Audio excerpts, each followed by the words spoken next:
संख्या के 73% और उसी संख्या के 38% के बीच 245 का अंतर है, उस संख्या का 46% कितना होगा।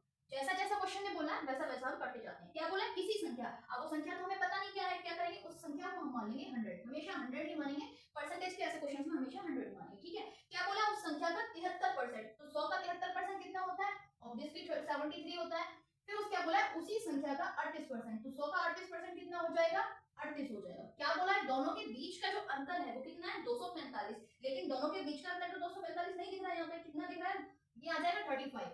हमारे हिसाब से कितना अंतर आ रहा है, 35, और क्वेश्चन के हिसाब से कितना आ रहा है, 245, तो इसको हम इक्वल में लिख देंगे। यानी कि 35 की वैल्यू ये रखिए, यहाँ से हम 1 की वैल्यू निकालेंगे। 1 की वैल्यू कैसे निकालेंगे, 245 को डिवाइड कर देंगे 35 से, कैंसिल हो जाएगा, कितना आ जाएगा, 1 की वैल्यू आ जाएगी ये 7, ठीक है। तो वो संख्या हमने क्या मानी थी, 100, 1 की वैल्यू 7 है, तो 100 की वैल्यू कितनी आ जाएगी, 100 की वैल्यू आ जाएगी 7। अगर क्वेश्चन में हमसे पूछता है कि वो संख्या क्या है, तो वो संख्या क्या हो जाती, 700। लेकिन क्वेश्चन में हमसे क्या पूछ रहा है, उस संख्या का 46% कितना होगा, तो वो संख्या तो 700 आ गई।